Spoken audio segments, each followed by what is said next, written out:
Bismillahirrahmanirrahim. Bismillahirrahmanirrahim. Assalamualaikum warahmatullahi wabarakatuh. Alhamdulillahirabbil alamin. Alhamdulillahirabbil alamin. Alhamdulillahirabbil alamin. Wa bihi nasta'in wa ala umuri dunya waddin. Wassalatu wassalamu ala asrofil anbiya'i wal mursalin wa ala alihi wa sahbihi ajma'in. Subhanaka la ilma lana illa ma 'allamtana innaka antal alimul hakim. La ilaha illallah wahdahu la syarika lah, lahul mulku wa lahul hamdu, yuhyi wa yumiit wa huwa ala kulli syai'in qadir. Asyhadu an la ilaha illallah wa asyhadu anna Muhammadar Rasulullah. Allahumma salli ala sayyidina Muhammad wa ala ali sayyidina Muhammad. Rabbi israh li sadri wa yassir li amri wahlul 'uqdatam min lisani yafqahu qawli, amma ba'du. Bapak Ibu jamaah yang dirahmati oleh Allah Subhanahu wa taala, mari sebelum kita mulai kita bermunajat, kita mohon kepada Allah Subhanahu wa taala semoga sore hari ini Allah berkenan membuka pintu pikiran kita, membuka hati kita, sehingga apa yang kita pelajari di sore hari ini berikan pemahaman oleh Allah, dan yang kedua kita bisa mempraktekkan, bisa mengamalkan apa yang kita dapatkan di kesempatan sore hari ini. Biridhoillah wa syafaati Rasulillah sallallahu alaihi wasallam wa kulli niyatin sholihah. Al-Fatihah. Bismillahirrahmanirrahim. Ar-Rahmanir-Rahim. Maliki yaumiddin. Iyyaka na'budu wa iyyaka nasta'in. Ihdinas mustaqim. Shiratal ladzina an'amta 'alaihim ghairil maghdubi 'alaihim waladdallin. Amin. Alhamdulillah, pada yang berikutnya bersama-sama kita menjadikan rasa syukur kita, rasa terima kasih kita yang sebanyak-banyaknya kepada Allah Subhanahu wa taala, karena Allah di sore hari ini berkenan meringankan langkah kita, menggerakkan hati kita, memberikan waktu luang kepada kita, memberikan kesehatan kepada kita, dibuka hati kita sehingga kita bisa bersama-sama duduk sibuk di sini bertakwa kepada Allah, mendekatkan diri kita kepada Allah Subhanahu wa taala. Mari kita baca hamdalah bareng-bareng. Alhamdulillahirabbil alamin. Yang kedua, shalawat dan salam tak lupa kita sanjungkan, kita haturkan kepada manusia paling mulia, uswah hasanah kita, yaitu Rasulullah Muhammad sallallahu alaihi wasallam. Semoga kita bisa mengikuti ajarannya, mengikuti sunnah-sunnahnya, sehingga pada kiamat kita mendapatkan syafaatnya. Ya, Bapak Ibu jamaah yang dirahmati Allah Subhanahu wa taala, di kesempatan sore hari ini saya akan melanjutkan tema yang belum tuntas di pertemuan kemarin tentang melepas kemelekatan. Sebagaimana kemarin yang sudah saya sampaikan, apa itu kemelekatan? Salah satu yang membuat hidup kita ini menderita, salah satu yang membuat kita itu gampang kecewa, gampang frustasi, karena terlalu melekatnya diri kita. Bahkan mungkin melekat ini muncul karenanya namanya harapan, namanya keinginan yang terlalu melekat dalam hati kita. Ya, ketika itu tidak sampai, maka akan kecewa di dalam diri kita. Bagaimana kita melepas kemelekatan? Karena melekatan itu adalah perasaan memiliki yang secara berlebihan, yang tidak pada tempatnya. Ya, maka kita belajar bersama-sama melepas sesuatu, melepas rasa memiliki di dalam diri kita, sehingga hanya boleh melekat dalam hati kita, hanya melekat kepada Allah Subhanahu wa taala. Ya, Bapak Ibu jamaah yang dirahmati oleh Allah Subhanahu wa taala, kemarin saya sampaikan bahwasanya orang yang paling merasa punya banyak biasanya akan merasa takut kehilangan. Jadi semakin melekatnya hati kita kepada dunia, melekatnya hati kita kepada harta, kepada siapapun, kepada selain Allah, maka kalau itu lepas menjadi sangat menyakitkan. Ya, maka hati-hati. Kemarin saya sampaikan, orang-orang yang punya perasaan memiliki yang berlebihan, dia akan terjebak, namanya di jebakan ego. Ya, Apa itu jebakan ego? Yang pertama adalah scarcity, perasaan berkekurangan, takut kehilangan. Akhirnya orangnya pelit, orangnya medit kalau kaitannya dengan harta, kaitannya dengan waktu, kaitannya dengan tenaga. Dia tidak mau membantu, tidak mau menolong orang lain karena merasa ini punyaku, ini waktuku, ini hidupku. Ya. Nah, orang-orang yang takut kehilangan dengan pasangan, takut kehilangan dengan anak, maka munculnya overprotective, kekhawatiran yang berlebihan. Ya, ini efek dari perasaan kita terkena namanya jebakan ego. Jadi merasa diri kita itu yang paling hebat, sehingga scarcity, takut kehilangan. Dan yang kedua adalah perasaan arogansi, bangga diri, sombong nanti munculnya. Ya, ini contoh yang terus berulang, yaitu contohnya Qarun dan juga Fir'aun. Qarun ini punya harta yang banyak, cuman sombong dia. Aku bisa mengumpulkan harta ini karena keilmuanku, ya, karena kepintaranku, karena kepandaianku. Tapi kalau Nabi Sulaiman alaihissalam, hada min fadli Rabbi, semua ini atas karunia dari Tuhan. Maka hati-hati terkena jebakan ego, akan muncul namanya bangga diri, arogansi dan sebagainya. Kemudian yang keempat, yang ketiga adalah merasa berjasa. Nah, dari jebakan ego ini ya, merasa paling berjasa, berharap adanya pengakuan, berharap adanya penghargaan. Ya. Kalau ini yang kita cari, maka kita sedang melekat diri kita itu kepada penghargaan, pengakuan. Contoh, Anda yang masih bekerja, kalau bekerja Anda niatnya bekerja itu bukan karena Allah, bekerja itu karena niatnya pengen cari perhatian pimpinan, pengen cari perhatian orang lain, dilalai tidak mendapatkan perhatian dari pimpinan, yang muncul adalah kecewa. Tak rewangi tenanan, jebuli rono penghargaan. Yang muncul adalah kecewa. Ya kan? Tak rewangi mangkat jam 4 kurang 10 menit. Sekarang kini di rumah nopo, aku melekat kecewa. Maka hati-hati dengan perasaan seperti ini. Nah, Bapak Ibu jamaah yang dirahmati oleh Allah Subhanahu wa Ta'ala, maka menderita karena melekat, menggenggam erat, merasa ini punyaku, ini milikku, sehingga bangga, arogansi, pelit, medit, sombong, berharap pujian, berharap apresiasi. Nah, kemarin saya sampaikan sebuah perumpamaannya adalah solatif dan juga tisu basah. Maka kalau Bapak Ibu di rumah ini punya namanya solatif, tolong solatif itu Anda tempelkan ke tangan, kemudian dikeletek, dicabut. Sakit nggak kira-kira? Oh, sakitnya luar biasa. Ya, karena melekat, ada daya lekatnya, ada daya tempelnya. Ya, karena kita yang menyengaja untuk menempel itu. Kemudian tisu basah sama-sama lengket, tapi kita tarik tidak sakit. Kenapa? Daya lekatnya berbeda. Nah, Bapak Ibu yang dirahmati oleh Allah Subhanahu wa Ta'ala, kenapa ini penting saya sampaikan? Karena sesungguhnya kita ini adalah punya Allah dan kita tidak punya apa-apa. Alias kita semua ini adalah barang titipan. Harta kita adalah titipan, anak kita titipan, nyawa kita titipan, ilmu ini titipan, waktu ini juga titipan, bahkan hidup ini adalah titipan dari Allah Subhanahu wa Ta'ala. Karena namanya barang titipan, suatu saat akan diminta yang punya. Itulah jangan takut mati.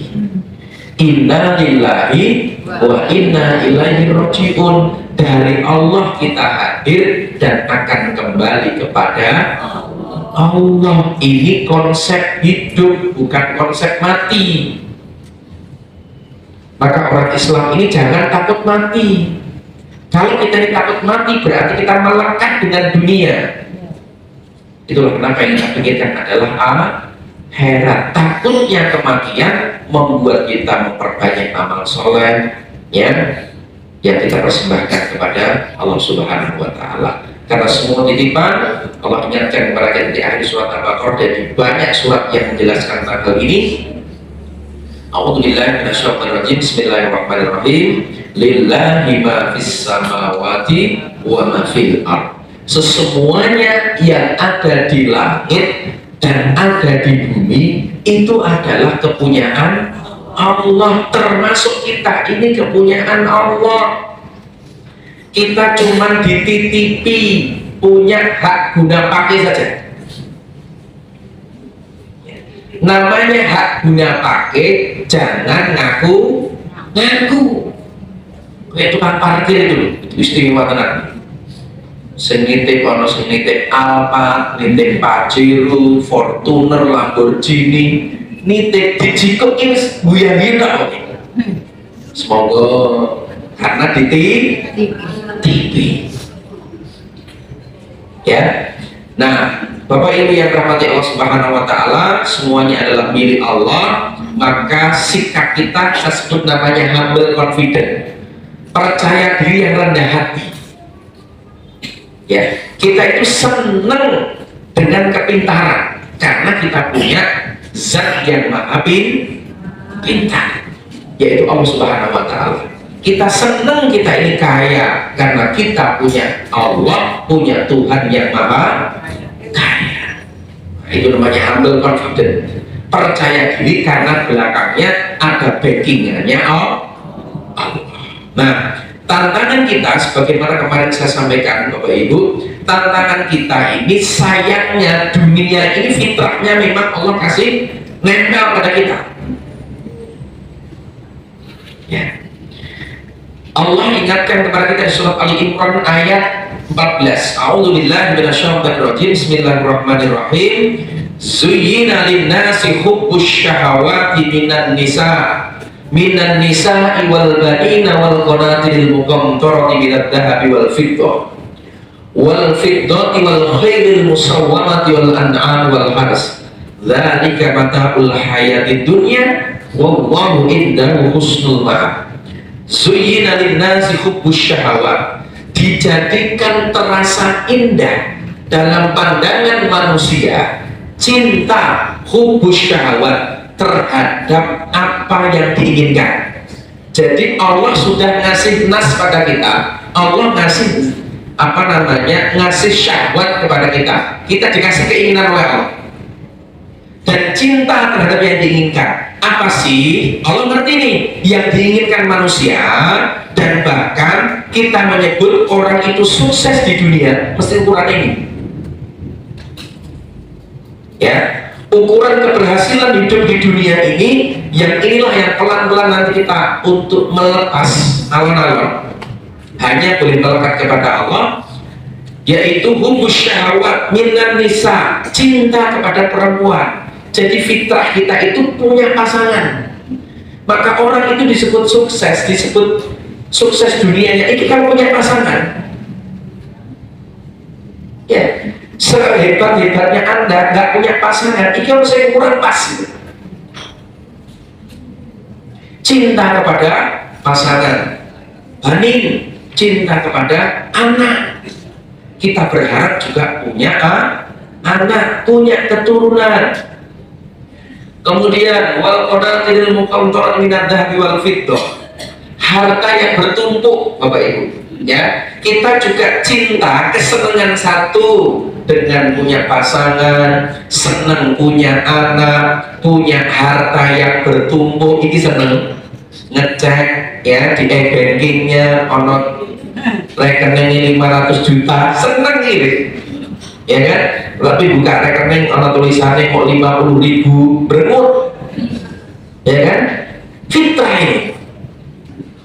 Kemudian apa? Emas, perak bertumpuk, ini senang. Itulah tidak sedikit namanya perempuan, tidak cuma laki-laki, gelang sampai direngek bareng-bareng kan, numpuk neng omah kumpul ke jenenge emas, orang emasnya ayam, kayak gitu ya. Itu fitrah. Ini kecintaan kita di dunia. Ya, cinta kita kepada apa lagi? Perak, kuda pilihan. Kuda pilihan itu kalau di dulu ya. Kuda pilihan itu kalau dulu ya ada kuda beneran, ada apa namanya, ada onta dan sebagainya. Kalau sekarang udah pilihan itu ya Pajero, Fortuner, Innova, ya dan sebagainya. Itu udah pilihan dan mesti seneng gitu loh. Ya, apalagi Bapak Ibu hewan ternak, punya hewan peliharaan, punya kambing, sapi, kerbau, seneng, sawah ladang. Ini yang buat kita menjadi kesenangan. Dan Allah sampaikan, itulah kesenangan hidup di dunia. Dzalika mata'ul hayatid dunya, itulah kesenangan hidup di dunia. Jadi nyuwun sewu, dengan terus terang apa orang, inilah kenyataan. Kesenangannya awake dhewe iki. Nah, cuman kalau sampaikan kesenanganmu di dunia terhadap hal ini, terhadap suami, istri, anak-anak, harta, emas, perak, kuda pilihan dan sebagainya, Allah sampaikan, wallahu indahu husnul ma'ab, di sisi Allah lah tempat kembali yang baik. Iki memang indah, enak, nek ojo lali, kembali ke badan itu lebih baik. Karena nanti di akhirat aku suguhkan sesuatu yang lebih hebat dibanding dengan kesenangan di dunia. Iki tantangannya awake dhewe Bapak Ibu. Ya, inilah tantangan kita untuk kita lepas pelan-pelan gitu. Ya, hari ini banyak orang mengejar, saya dikejar mesti iki. Ya kan? Mas Ibnu buju siji cukup nambah mana ya fitrah. Ya. Cuman masalahnya wani murah, ya kan? Dia mau aku jadi wanita, nih masalahnya bujuk gue galak orang-orangnya. Ya kan? Ini Bapak Ibu ya. Inilah tantangan kita untuk dilepas. Kecintaan kita kepada harta, kota infak kita masuki, berarti apa? Tanda kecintaan kita harta kita lepas pelan-pelan. Nah, Bapak Ibu yang rahmati oleh Allah Subhanahu wa Ta'ala, kemarin saya putarkan video tentang saya terang titipan, ya sudah cukup, maka saya lanjut Bapak Ibu. Nah, bagaimana sikap kita? Ya, karena semua ini adalah barang titipan, anak titipan, suami titipan, harta titipan, hidup, waktu, ilmu, semua titipan. Dan semua akan kembali kepada Allah. Karena semua ini titipan, maka kita butuh Allah, butuh yang maha punya. Kita senang harta, maka kita butuh yang punya harta. Kita senang jabatan, butuh yang punya jabatan. Kita senang punya anak, maka kita butuh yang punya anak, yaitu Allah Subhanahu wa Ta'ala. Maka Allah ingatkan di surah Fatir ayat 15, ya ayyuhan nasu antumul fuqara'u ilallah. Ya, wahai manusia, kamulah yang memerlukan Allah. Jadi Gusti Allah itu tidak butuh kita. Jangan sholat Bapak Ibu nggak ngefek terhadap kekuasaannya Allah. Jangan sedekah tidak sedekah tidak mengurangi kekayaan kemahakuasaan Allah Subhanahu wa Ta'ala. Haris Bapak Ibu, Allah nggak butuh kita, kitalah yang butuh Allah. Karena Allah ini kiamu binafsihi, tidak bergantung pada siapapun. Maka kita fakir, kita butuh namanya Allah. Itulah kenapa setiap saat waktu kita berdoa Bapak Ibu, terus kita mohon munajat sama Allah. Doa ini tanda kita ini seorang hamba yang fakir, nggak punya apa-apa, butuh kepada Zat yang Maha Agung, yaitu Allah. Memangan donga, bar mangan doa, masuk kamar mandi doa, keluar kamar mandi doa, keluar rumah pun berdoa, bismillahirrahmanirrahim, kita bertawakal kepada Allah, ya kan? Ini Bu, Pak, Ibu suaminya bekerja, ya Allah, kalau muncul ragu-ragu was-was, ya Allah, aku titip suamiku, ya Allah. Memang suamiku ganteng, gagah, banyak cewek yang ngasih, ya Allah, tapi suamiku adalah milikmu. Aku minta, ya Allah, aku titip suamiku, jauhkanlah dari godaan yang nampak maupun tidak nampak. Tenang. Tapi nih jenengan terlalu cinta pada suami, overprotective, sini-sini WA. Ya, lagi nih gini lagi makan karo sopo. Kilo karo Ustaz Amin, coba video call. Oke, bener kok. Itu namanya overprotective. Ono nih. Itu ngeting gitu aja. Ya, ini namanya overprotective. Kenapa? Kecintaan yang berlebihan. Kepada anak juga sama, Bun. Ya, jangan kalau pengen melepas anaknya nyantri ke pesantren, lepas kewecol kewek titip kening Gusti Allah. Ya Allah, Zat yang maha menjaga, aku titip anak ini punyamu, cuma aku titipkan kepadaku, aku titipkan di pesantren, aku titipkan di sekolahan, tolong kau jaga, rahmati, berkahi, berikan keselamatan. Ya Allah, aku pengen yang terbaik untuk anak-anakku. Jangan suatu doa yang terbaik. Tenang. Kalau memang ada sesuatu berarti ini sudah kehendak dari Allah. Bisa jadi Allah kasih pelajaran kepada anak-anak kita melalui kejadian itu, Bapak Ibu. Tenang kita itu. Halo? Hai. Kita butuh Allah. Itulah pentingnya kita terus berdoa, mohon sama Allah. Kita tuh nggak bisa apa-apa, mohon maaf. Jangan bisa berangkat ke sini nih loh. Selain manusia ikhtiar kita, tapi karena Allah sudah mengizinkan. Orang mengizinkan jenengan mangkat, mencar yuk, itu mangkat. Kita oke. Tidak sedikit yang grup WA, saya baca, mohon maaf Bun, aku nggak bisa berangkat karena ada tamu belum. Nah, itu mangkat dong, tamu. Mohon maaf Bun, aku nggak berangkat karena hujan loh. Itu karena hujan orang sama. Ya kan? Kita bisa di sini semua atas rahmat, atas taufik dari Allah. Setuju? Sepakat? Nah, ini kan jadi orang gampang galau gitu. Ya kan? Sidik merung semua bujuk piye ta, bujuk piye rapi piye. Titip kene Gusti.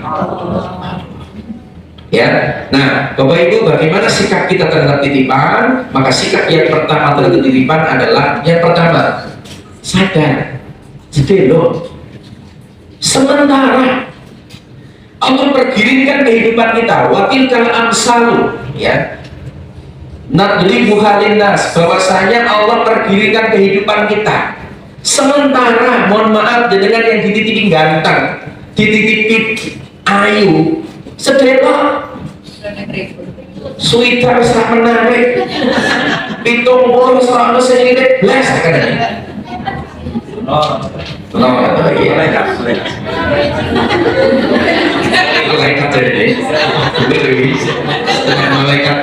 malaikat ya seperti ini bermaku dari Mas Bibu ya, dengan saya di atas 60 di sendiri malaikat dari Israel, wah Mas Bibu itu ya, tapi tenang gitu ya. Ya Bapak Ibu sadari, sementara Anda yang kaya rasuwe, ya lihat hari ini eranya Pak Jokowi, tapi sebentar lagi selesai. Eranya 2 periode Pak Jokowi, sebelumnya Pak SBY, kemudian Pak Jokowi, nanti siapa lagi? Sebentar era kekuasaan itu. Maka kita harus sadar, sementara rasuwe itulah gunakan sehatmu sebelum sakitmu, mudamu sebelum tuamu, hidupmu sebelum matimu, masa longgarmu sebelum masa sempitmu. Gunakan maksimal untuk beribadah kepada Allah. Karena apa? Itulah setiap masa ada orangnya, setiap orang ada masanya. Yes, tak sulit. Yang kedua, sadari Bapak Ibu, jangan tak boleh sombong dan berbangga. Ya, karena sombong dan bangga hanya milik Allah, itu sifatnya Allah. Ya, sikap kita terhadap barang titipan yang pertama, sadari sedelo ora suwe, sing nomor tak boleh sombong dan berbangga. Jangan seperti Korun, jangan seperti Fir'aun, ya. Dan yang ketiga, penggunaannya sesuai amanah yang titik. Ini pahami ini. Kira-kira Ibu, Gusti Allah niki-niki jenengan kuwi ayu, irunge bangir, nek guyu lesung pipi, ya alisnya bagus, cantik. Iki janjane kon ngopo? Kon ning sosial media. Misal gara-gara di sini foto nih terus. Kon ngono kira-kira. Disuruh gitu nggak kira-kira? Yuk kita tanya dulu, kalau kita paham ngerti, jangan-jangan sing nitip ikut ngono. Ya. Tujuannya untuk apa? Ya. Maka nyuwun sewu, mohon maaf kadang mengingatkan orang, mohon maaf ya mungkin dia belum pakai jilbab, Mbak, kok ditutupi kok jilbab. Bagaimana jawabannya? Malah awak-awakku dewi, minta kata-kata yang terserah. Minta babi iyo monggo awak-awakku dewi. Astagfirullahaladzim. Apakah itu miliknya? Tidak. Semua dipertanggungjawabkan. Ya kan? Dan dengan dititipi harta yang banyak, ini jajannya gue ngopo, gue berbangga duitnya oke, gue berbangga mobilnya keren, gue berbangga rumahnya megah, berbangga-bangga. Ini jajannya nitipi ada banyak harta. Tujuannya apa sih? Tujuannya ketika kita dianugerahi harta, Anda berpeluang bisa masuk surga lewat jalur harta. Itu ujian Anda di harta. Ya, bisa bersyukur nggak dengan harta ini? Dengan bersyukur kita bagi, kita tasarrufkan, kita berikan, kita kontribusikan kepada orang yang bermanfaat. Hari ini yang mungkin diuji dengan kemiskinan berarti Anda diuji dengan kesabarannya. Dengan kekurangan harta ini bisa nggak kita bersabar kepada Allah dan tetap bersyukur kepada Allah Subhanahu Wa Taala? Ini semuanya ujian Bapak Ibu. Ya kan? Maka kita harus tahu ini amannya bobo. Kemudian yang keempat, menjaga dan merawat barang titipan ini. Perlu dijaga, perlu dirawat Bapak Ibu. Tubuh ini juga perlu dijaga, perlu dirawat. Ada hak tubuh untuk istirahat, ada hak tubuh untuk puasa, ada hak tubuh untuk makan, untuk minum. Ini punya hak. Ya, kita punya anak, anak ini juga punya hak. Haknya adalah apa? Perlu nanti kita dampingi, ya, butuh perhatian kita dan sebagainya. Inilah sikap kita terhadap barang titipan. Nah, apa titipan dari Allah Subhanahu Wa Taala yang bisa kita lakukan melalui 4 hal tadi ini? Hidup sementara, titipan ini sementara, nggak boleh sombong dan berbangga, ya, dan penggunaan sesuai dengan amanah yang titik, menjaga dan merawatnya. Maka terhadap barang titipan yang pertama Allah kasih kepada kita namanya hidup. Ini titipan. Disilai waktu untuk hidup. Kemudian yang kedua, Bapak Ibu, kita dikasih waktu oleh Allah. Satu orang kasih waktu sama dititipi 24 jam. Menunggu karepmu, cuman setiap yang kamu lakukan semua akan dipertanggungjawabkan di hadapan Allah Subhanahu Wa Taala. Titipanku. Kemudian apa yang menjadi titipan kita? Yang berikutnya adalah keluarga. Keluarga ini juga titipan. Maka perlu mentoring, perlu coaching, perlu teaching, perlu organising Bapak Ibu.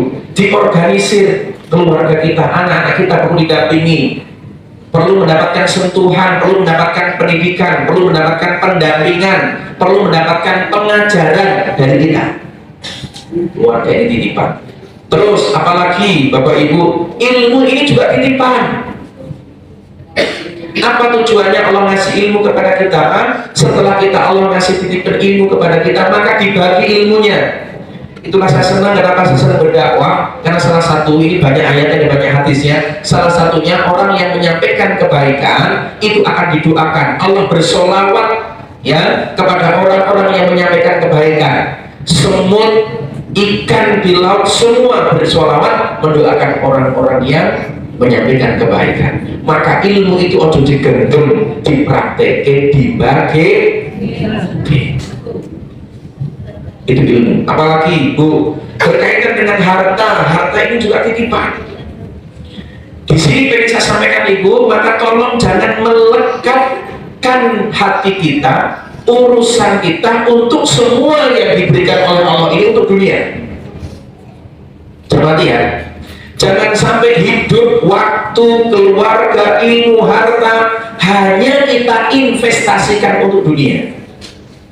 Kita menjadi orang yang sangat merugi. Karena wa ma khalaqtul jinna wal insa illa liya'budun. Sesungguhnya Allah tidak menciptakan jin dan manusia kecuali beribadah kepada Allah. Nah, berkaitan dengan harta kita belajar dari Nabiullah Ibrahim alaihissalam dalam dia melepas kemelekatan. Ya, yuk kita belajar dari yang dicontohkan dalam Al-Quran yang bisa menjadi figur dua contoh. Satu Nabiullah Ibrahim alaihissalam, yang kedua adalah Nabi kita Muhammad Sallallahu Alaihi Wasallam. Oke, bagaimana kisah perjalanannya Bapak Ibu? Itulah sebelum baginda Nabiullah Ibrahim alaihissalam itu, sebelum beliau ini punya anak. Sedikit saya kaitkan kali ini kita menjelang Idul Kurban. Ya, saya akan ulangi tentang berkaitan dengan sejarah Idul Adha, Idul Kurban, sejarah untuk haji dan sebagainya, Bapak Ibu. Sebelum Nabiullah Ibrahim alaihissalam itu punya anak, beliau ini memang sudah pernah belajar untuk melepas kemelekatan terhadap harta. Karena Nabi Ibrahim ini titipi harta juga banyak oleh Allah Subhanahu Wa Taala. Ya, cermati Ibu ya. Nah, salah satunya sebelum beliau ini punya anak, beliau ini pernah berkorban, bukan berkorban ya, pernah menyembelih. Dalam sekali waktu itu menyembelih binatang 300 ekor onta, 500 ekor sapi, 100 ekor onta, 300 ekor sapi, 1000 ekor domba disembelih, dibagi kepada masyarakat yang ada di sekitar, dibagi semuanya. Tuh, dermawan kan? Dermawan yang luar biasa, bahkan dia mau melepas kemelekatan. Itulah kenapa kalau kita pengen punya keturunan yang soleh dan solehah, salah satunya milikilah mentalitas dermawan. Karena Nabiullah Ibrahim alaihissalam kan hampir semua keturunannya itu jadi seorang nabi. Cermati. Kenapa? Salah satunya melepas kemelekatan terhadap badannya itu luar biasa. Maka Nabiullah Ibrahim alaihissalam itu pernah bersedekah 100 ekor onta, 300 ekor sapi, 1000 ekor domba sesuai waktu dibagi. Ini luar biasa. Nah, kemudian Bapak Ibu yang dirahmati Allah Subhanahu Wa Taala, saat selesai melakukan proses penyelebihan dan dibagi Bapak Ibu, maka Nabiullah Ibrahim alaihissalam itu sifat manusianya wajar. Wah, Ibrahim, kamu itu luar biasa. Apa sifat manusia? Senang dipuji, ya, suka ditepuk tangani. Nek kakean tepuk tangan bisa mematikan. Nyamuk saja tepuk tangan mati loh itu. Tapi Ibrahim diceritakan, wah Ibrahim kamu luar biasa, istimewa. Nah, kenapa? Iya, kamu punya banyak harta tapi kamu mau berbagi, kamu bagi, ya, ontamu, sapimu, kemudian dombamu kamu mau bagi. Bagaimana jawab Nabiullah Ibrahim alaihissalam? Ini belum sepiro, ya kan? Ini belum sepira, belum seberapa. Jangankan hewan, seandainya aku punya anak, maka diminta untuk menyembelih anakku, aku siap. Inilah embrionya kenapa nanti diminta untuk menyembelih putranya Ismail. Untuk menguji Nabiullah Ibrahim alaihissalam cintanya itu kepada harta, cintanya itu kepada anak atau kepada Allah, cintanya kepada yang dititipi atau cintanya kepada yang nitipi. Nitipi. Nah, ini kan teori, ini kan monobu. Itu teori. Dan bagaimana prakteknya kita belajar, ya kan? Maka Nabiullah Ibrahim alaihissalam muncul, ini belum sepiro. Seandainya wis duwe anak diminta untuk menyembelih tak sembelih. Nanggarnya omongannya Nabiullah Ibrahim alaihissalam saat itu dia belum punya anak, nunggu anak. Ada yang mengatakan 80 tahun, 100 tahun. Ini kan ceritanya berulang kan? Kan ada jamaah yang model kayak gini Pak. Nunggu aku jadi mobil, ambil ngaji di UTI, bawa mobil. Akhirnya dia ngaji nego motor, wis orang mobil, wis orang ngaji. Ya seperti ini, ada pengujiannya kan ini. Apa memang? Halo. Hai. Alhamdulillah. Maka Bapak Ibu, tepat di tanggal 8 Zulhijjah ya, yang saat itu beliau pun sudah punya anak, Nabiullah Ismail alaihissalam, di usia sekitar 11, 12, 13 tahun. Maka 8 Zulhijjah Nabi Ibrahim itu bermimpi. Dalam mimpinya isinya seperti ini: wahai Ibrahim, dulu kamu pernah bernadar, seandainya kamu punya anak, ya, kamu itu mau menyembelih putra, maka sembelih putramu, namanya Ismail. Maka Nabi Ibrahim alaihissalam bangun dari mimpinya, Bu. Bangun dari mimpinya, dia galau. Ini wahyu atau mimpi biasa? Mimpi biasa kok terang, wahyu kok diminta untuk menyembelih anakku. Maka Nabiullah Ibrahim alaihissalam dalam sehari dia galau, dia gelisah, dia bingung, Bu. Dia galau, dia bingung. Sebagaimana mungkin menjelang nanti ada Idul Kurban, Anda punya duit Anda 3.500.000, duit Anda 5 juta, Anda galau, iki sesuk mek kurban nopo ora ya, mek kurban nopo ora ya, mek kurban nopo ora ya. Aku ketemu Mas Amin neng pengajian kon kurban, lagi kok di satu sisi kok aku cek butuh duit, galau. Maka kegalauan itu tanggal 8 Zulhijjah yang kita disunahkan untuk puasa, maka disebut sebagai hari tarwiyah, hari berpikir-pikir galau. Iki wahyu apa mimpi biasa? Wahyu kok jelas, mimpi biasa kok disuruh, mimpi biasa kok terang, wahyu kok suruhnya belik, galau, bingung. Nah, di tanggal 9-nya Nabiullah Ibrahim alaihissalam bermimpi yang sama. Wahai Ibrahim, dulu kamu pernah bernadar, seandainya kamu punya anak dan anakmu mau kamu sembelih, dan aku perintahkan kepadamu sembelih putramu. Maka dia tanya lagi dan dia mantap bahwasanya ini adalah wahyu, perintah dari Allah Subhanahu wa Ta'ala.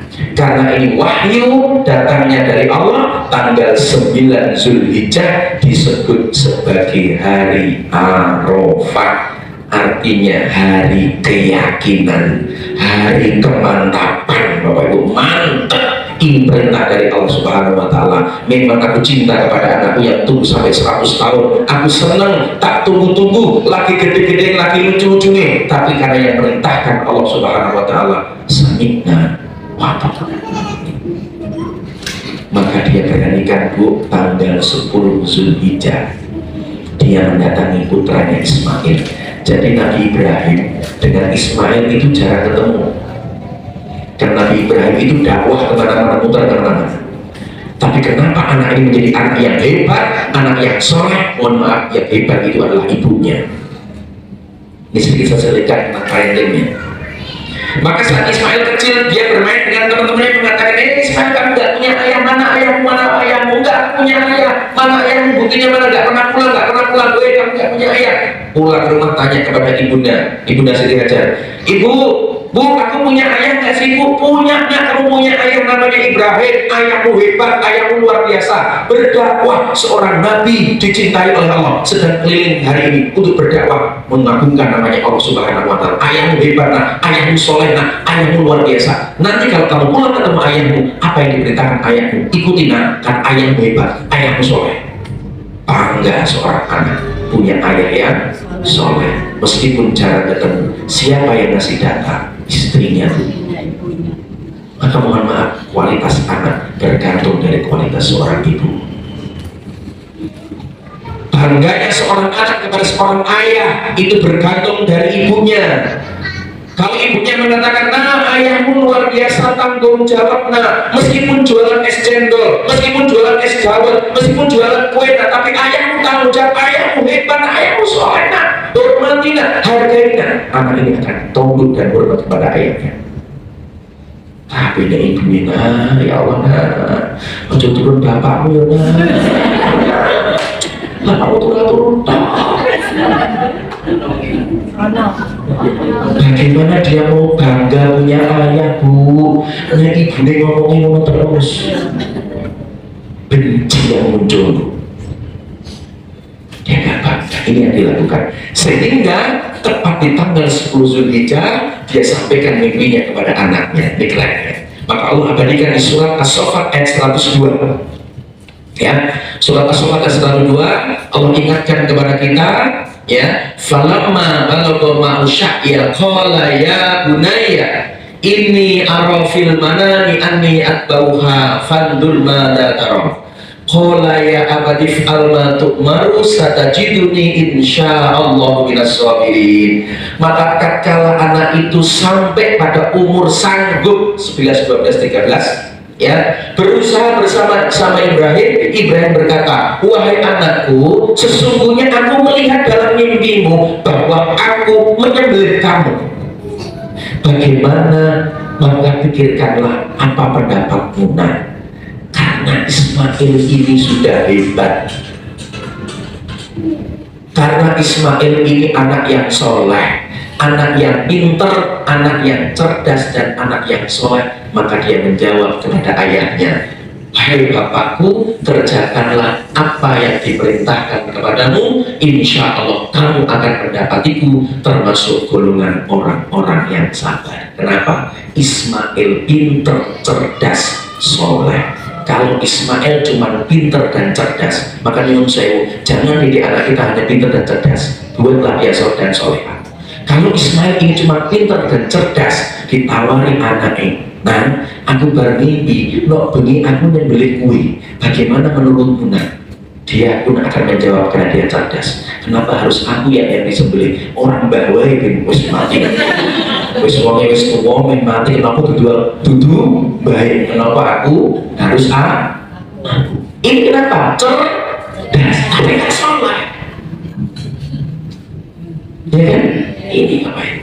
Dan Nabi Ibrahim disuruh untuk menyembelih anaknya karena anaknya satu-satunya. Ini anaknya lima jika siji sembelih paling gede berapa? Siji, soleh, cerdas, ganteng, hebat, luar biasa. Gimana caranya? Ya, lakukan sebagaimana yang ada dalam mimpimu, karena ini perintah dari Tuhanmu. Masya Allah, luar biasa.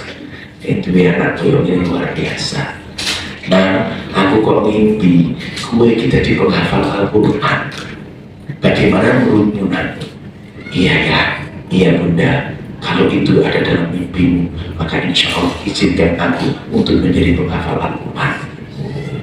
Pinter, cerdas, soalnya tapi nek cerdas. Aku mimpi menjadi penghafal Al-Quran. Aku mimpi kamu jadi penghafal Al-Quran loh. Jangan biar itu mimpinya ayah. Ayah wae orang jadi penghafal Al-Quran kok untuk aku jadi Al-Quran. Enak wae. Cerdas. Ya kan? Tapi ini soleh Bapak Ibu. Maka setelah dia sepakat, akhirnya apa? Nabiullah Ibrahim alaihissalam, ini cepat banget, mengajak putranya ke ibunya, yuk nak, melu aku dan ibu. Ya, sebelum ke sana, sebelum nanti engkau menyembelih aku minta beberapa permintaan. Yang pertama ya, kalau nanti menyembelihku, pakailah pisau yang tajam supaya saya tidak lama menahan rasa sakitnya. Itulah nanti saat menyembelih pakai pisau yang paling tajam. Yang kedua, tutup mataku biar ayah tidak ragu-ragu, biar ayah mantap menyembelih aku. Dan yang ketiga, tolong ikat tangan dan kakiku supaya aku tidak meronta-ronta kesakitannya. Dan yang keempat, ya tolong baju nanti yang aku pakai jangan sampai terkena darah sehingga tidak terlihat oleh ibu. Masya Allah. Dan yang kelima, ya aku minta tolong kalau aku nanti sudah mati, sudah meninggal, tolong jangan sampai ada anak-anak yang bermain di depan rumah kita, karena itu bisa menyakiti hati seorang ibu. Bayangkan, aku akan lakukan. Bayangkan, dua orang, seorang ayah mengikuti petunjuk dari Allah untuk menyembelih seorang anak dengan kesabarannya, manut dengan ayahnya yang soleh ini. Bapak Ibu, inilah jadi keluarga yang luar biasa. Wajar nampak tilas akhirnya diberikan ibadah haji, ibadah umroh adalah anak biasa dari keluarga Nabiullah Ibrahim alaihissalam. Luar biasa, menjadi contoh untuk kita. Ya, kemudian apa? Ketika pulang sampai di rumah, sampaikan minta tolong pada istrinya, wahai Hajar istriku, tolong putramu ini mandikan. Kamu mandikan dengan yang paling bersih ya. Kemudian kasih wangi-wangian. Untuk apa wahai suamiku? Iya, mau saya ajak untuk jalan-jalan. Dia nggak ngomong kalau mau disembelih. Mau diajak untuk jalan-jalan. Maka setelah dimandikan, karena Ismail tahu, maka dia langsung memeluk ibunya. Dia peluk erat, karena apa? Akan berpisah selamanya. Maka dia peluk, wahai ibu, tolong ikhlaskan aku seandainya terjadi sesuatu pada diriku. Tolong halalkan, tolong ikhlaskan ya bu. Lu ada apa atau enggak ada apa-apa bu, tolong ikhlaskan. Dia kepelukan. Setelah berpelukan, maka Nabiullah Ibrahim AS bersama dengan Ismail menuju ke tempat penyembelihan.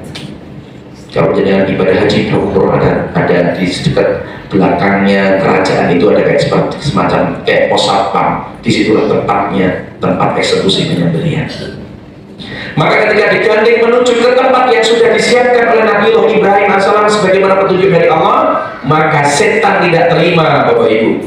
Setan itu selalu tidak terima kalau kita itu taat sama Allah, menjalankan misinya Allah. Setan selalu mengganggu seperti ini. Ketika Anda mau bersedekah, maka setan akan ganggu. Ketika Anda mau berbuat baik, setan akan mengganggu. Ini sudah nasnya kayak gitu. Maka saat itu setan mengerti ini ada seorang hamba yang ingin mengikuti perintah dari Tuhannya. Aku mau gagalkan misi ini. Maka yang pertama yang digoda adalah ayahnya, Nabiullah Ibrahim alaihissalam. Digoda oleh iblis. Wahai Ibrahim, kamu bodoh sekali, wahai Ibrahim. Kamu itu kan pengen punya anak, lama kamu gak punya anak. Nah ini kok kamu punya anak, kok malah diperintah Tuhan untuk menyembelih? Mana mungkin lah Tuhan menyembelih kamu, menyuruh kamu untuk menyembelih anakmu. Tolong pikirkan Ibrahim, mana mungkin? Jangan lakukan. Itu bukan perintah Allah. Ibrahim alaihissalam mengambil satu batu yang besar. Bismillahirrahmanirrahim, dilempar itu ke arah namanya iblis.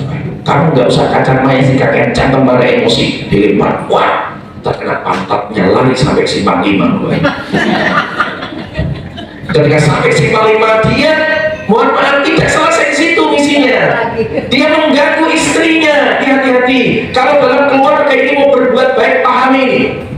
Ketika suami sudah lolos, yang kedua dia goda namanya istrinya. Bagaimana misinya bisa gagal? Datang dia ke rumah Hajar. Wahai Hajar, tahukah kamu ada apa wahai iblis? Tahu nggak?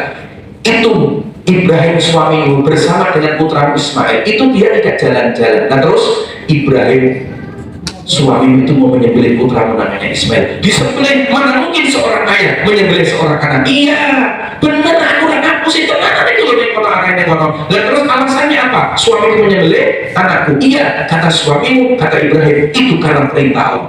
Perintah Allah, kalau itu perintah Allah, biar dia laksanakan. Jangankan anakku, seandainya aku yang disembelih, aku siapkan lahirku untuk Ibrahim, untuk Allah. Ibu, setan iblis ini tak bakar-bakar. Ini lu hebat mana ini? Ya kan? Hajar ngambil satu batu, bismillahirrahmanirrahim, dilempar baru terkena telinganya. Lari lah sampai 5 galon, Bapak Ibu. Misinya selesai? Nggak selesai. Setelah suaminya digoda nggak bisa, istrinya nggak bisa, anaknya yang digoda. Ada yang cermat dipahami ini. Dalam keluarga kalau dengan berbuat baik, cermati. Ya, pahami ini, Anda harus ngerti. Baru anaknya didatangi, Lenan, cah bagus, bisa ganteng, cah pinter, cah soleh. Bapakmu kira genah, masuk bapak menyembelih anak genah bapakmu ini. Kok gelem-gelem itu disembelih sama bapakmu? Aku sih masuk tega bapak menyembelih anak. Wes orang saudara ngomong oleh iblis, ini perintah dari Tuhanmu. Aku percaya ayahmu adalah ayah yang soleh. Bismillahirrahmanirrahim, ambil batuku, dilempar ke arah iblis, terkena mata yang di sebelah kanannya, Bapak Ibu. Mata sebelah kanannya terkena lemparan batu dari Ismail AS, hanya sampai picak, Bapak Ibu, sampai picak bahasanya ya. Jadi tertolong sama dia. Matanya picak. Akhirnya apa? Setan ini lari terbilit-bilit. Itulah ketika kita berangkat ibadah haji, kita diwajibkan untuk lempar jumrah, ula wusto akobah. lemparan batu untuk yang dilakukan Ibrahim melempar setan, melakukan ibadah hajar melempar setan, melempar akobah yang dilakukan oleh Nabiullah Ismail alaihis salam. Jadi inilah peristiwa lempar jumroh, ini sejarahnya. Hebatnya keluarga ini sampai akhirnya jadi model, menjadi syariat untuk melaksanakan ibadah haji, menjadi puncak keislaman sempurna dengan melaksanakan ibadah haji. Halo. Hai. Alhamdulillah. Maka Bapak Ibu yang dirahmati oleh Allah Subhanahu wa taala, maka sudah sampai di tempat penyembelihan, maka Nabiullah Ibrahim Ismail alaihissalam sudah dibaringkan di tempat penyembelihannya Bapak Ibu. Maka dia sudah sampaikan, maka dia mohon kepada Allah, ya Allah, aku akan lakukan meskipun aku sayang dengan anakku, meskipun aku cinta dengan anakku, ya Allah, karena ini yang Kau perintahkan ya Allah, maka saya akan lakukan, akan persembahkan anakku untukmu ya Allah. Maka dengan memakai pisau yang paling tajam, dia pun membaca Allahu Akbar, Allahu Akbar, Allahu Akbar. Melihat ada sebuah adegan yang luar biasa, seorang hamba yang dikasih nafsu, yang dikasih sifat binatang ternak, sifat setan ada dirinya, tapi dia bisa menolak semuanya untuk ketaatan. Maka malaikat melihat semua datang. Maka itulah di peristiwa Idul Adha, saat kita mau berkorban, itu malaikat itulah diminta untuk menyaksikan pengorbanan, karena semua ribuan malaikat itu menyaksikan pengorbanan itu. Masya Allah, luar biasa. Maka malaikat pun mengucapkan la ilaha illallah wallahu akbar. Nabiullah Ismail AS mendengar apa yang diucapkan oleh para malaikat, maka Nabi Ismail mengatakan Allahu akbar walillahil hamd, dan kalimat itulah yang kita pakai untuk saat takbiran. Bapak Ibu, melihat adegan yang luar biasa, kepatuhan seorang hamba, ternyata Allah hanya memuji. Allah hanya memuji. Kue tak titip iso lepas tak? Lebih cinta aku yang nitip atau titipanku? Diuji toh. Ternyata tidak. Wahai Ibrahim, selesai. Ini aku ganti. Bagaimana ada binatang domba yang paling besar di surga, aku kasihkan untuk diganti mana? Mau diganti dengan ini. Aku ingin mengujimu wahai Ibrahim, kamu butuh sungguh mulia, wajarmu menjadi gelar, mendapat gelar Khalilullah, kekasih dari Allah Subhanahu wa ta'ala. Luar biasa. Maka semua jalur dari Nabi Ibrahim hampir semuanya dari Nabi, bahkan Nabi kita Muhammad Sallallahu Alaihi Wasallam itu kakeknya sampai jalurnya ke Nabiullah Ibrahim alaihis salam.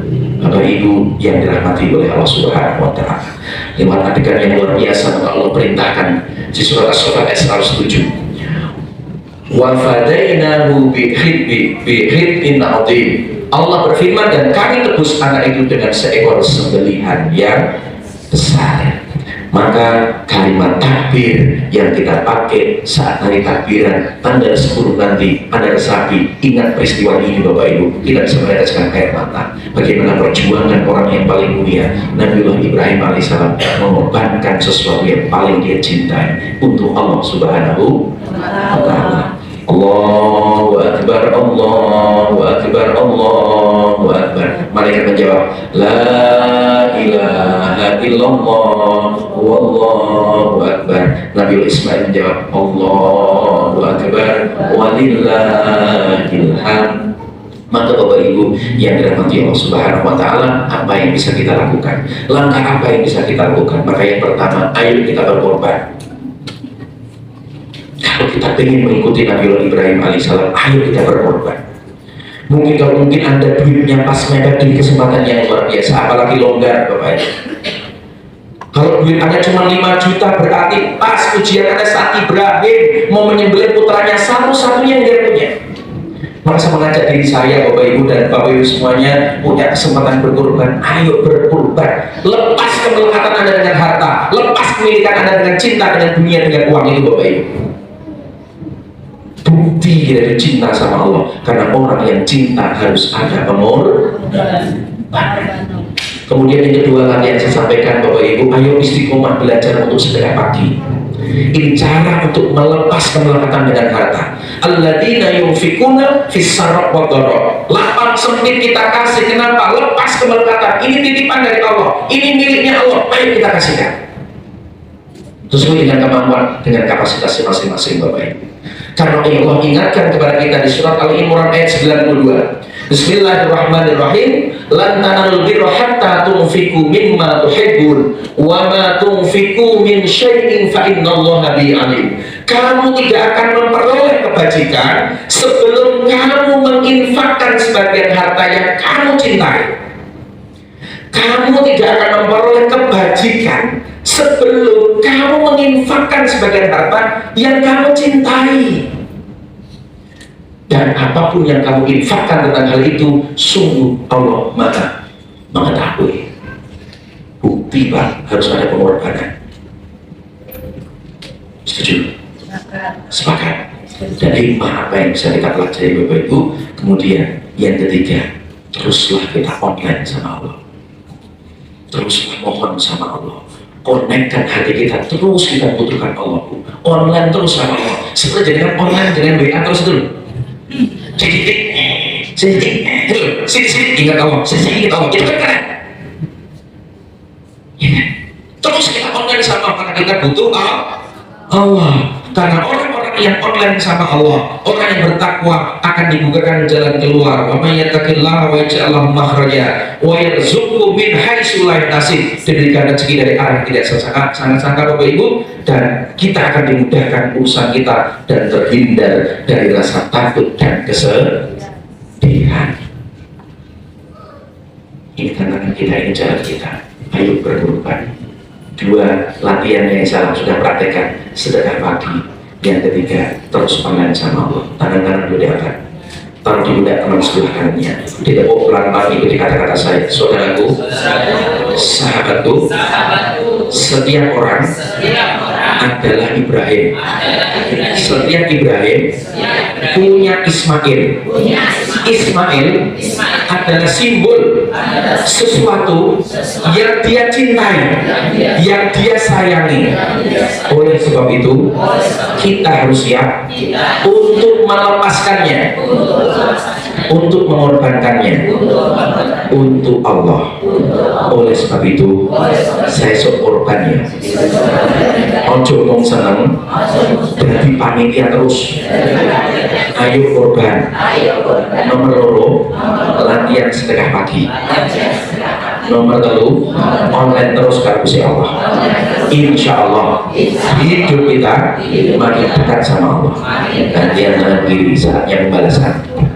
Izin pelan-pelan ikuti kata-kata saya. Alhamdulillah. Terima kasih. Saya sudah diingatkan. Betul omongannya jenengan. Selama ini aku terlalu melekat, terutama dengan harta. Buktinya, kota infak lewat masih 5.000 yang saya isi. Ini bukti masih cinta kepada harta. Nyatanya, Romeo jenderal bokeh. Astagfirullahaladzim. Setelah acara ini, saya siap melepas kemelekatan dengan harta. Hati-hati, mosok 5.000 ngisi di sini diri sendiri dan Allah Subhanahu. Sadar saudaraku. Alhamdulillah. Setuju? Saudaraku cek Romeo 5.000 guru merdeka jamaah ini Bapak Ibu. Dan berikutnya, halo, saya tambah sedikit biar selesai Bapak Ibu. Nah, kemudian hikmah apa yang bisa kita ambil dari peristiwa penyembelihan ini, dari peristiwa Idul Adha, Idul Kurba ini Bapak Ibu, dari Nabiullah Ibrahim sedang keluarga ini? Yang pertama kita berlatih, yang pertama adalah kesabaran. Berarti apa? Kesabaran. Ya, karena semuanya ada ujian, berarti kita berlatih untuk kesabaran. Kenapa? Karena sabar adalah ketaatan. Sabar dalam meninggalkan maksiat dan sabar dalam menerima musibah. Kita akan sulit sabar dalam menerima musibah sebelum kita bisa sabar dalam ketaatan dan menjauhi maksiat. Pertama kita harus belajar untuk sabar Bapak Ibu. Sabar untuk melepas kemelekatan, sabar untuk di dalam melaksanakan ketaatan, sabar dalam meninggalkan maksiat. Sabar ini. sebagaimana yang diwakili oleh Nabiullah Ismail alaihissalam. Yang kedua, Bapak Ibu, kita belajar tentang ketauhidan. Ya, tidak ada tempat, tidak ada zat yang bisa menjadi sandaran terbaik untuk semua masalah atau kesulitan kita kecuali Allah. Lebih baik kehilangan sesuatu karena Allah daripada kehilangan Allah karena sesuatu. Lebih baik ada kehilangan 100.000 untuk di kota infak karena Allah daripada harta dengan dipaksa untuk keluar, dan itu Anda menjauh dari Allah. Alhamdulillah. Yang kedua, kita belajar ketauhidan. Dan yang ketiga, yang terakhir, kita belajar untuk keikhlasan. Kita semua adalah Ibrahim, dan setiap Ibrahim punya Ismail. Lepas Ismail karena Allah. Menyembelih Ismail bukan berarti membunuhnya, tetapi menghilangkan rasa kepemilikan. Inilah materi kita kemelekatan. Maka terhadap kepemilikan kita terhadap Ismail harus kita lepas. Kesabaran, tauhidan, dan keikhlasan. Hasilnya apa? Hasilnya adalah kita akan mendapatkan namanya inner peace, kebahagiaan yang terindah dalam diri kita. Semoga Allah rahmati kita, semoga Allah berkahi kita Bapak Ibu, semoga kita semuanya bisa dituntun oleh Allah, diguide oleh Allah, agar senantiasa kita selalu connect sama Allah, agar kita bisa melepas kemelaratan kita terhadap harta, terhadap dunia ini, dan kita hanya tempelkan Allah di dalam dada, dalam hati kita. Amin amin ya rabbal alamin. Al-Fatihah. Bismillahirrahmanirrahim. Alhamdulillahirrahmanirrahim.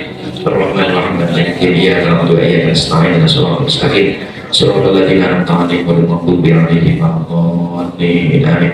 Mari kita membaca istighfar kali. Astagfirullahaladzim, astagfirullahaladzim, astagfirullahaladzim. Hamdan kali. Alhamdulillah, alhamdulillah, alhamdulillah. Doa bermajelis subhanallah wa bihamdika asyhadu an la ilaha illa anta astaghfiruka wa atubu ilaik. Mohon maaf, saya sarankan memang tidak ada kepentingan urgent untuk ikut sholat berjamaah Bapak Ibu. Salah satunya melepas kelekatan untuk keluarga. Pak Amin, aku sore pada dengan sholat di rumah di WA, mari kita sholat di sini berjamaah. Semoga bermanfaat, kurangnya mohon maaf. Ya, mari kita tutup dengan doa bersama. Bismillahirrahmanirrahim. Allahumma laka sumtu wa bika amantu wa ala arsika kafartu bi rahmatika ya arhamar rahimin. Allahumma barik lana fi ma razaqtana wa qina adzabannar. Walhamdulillahirabbil alamin. Kurangnya maaf. Assalamualaikum warahmatullahi wabarakatuh.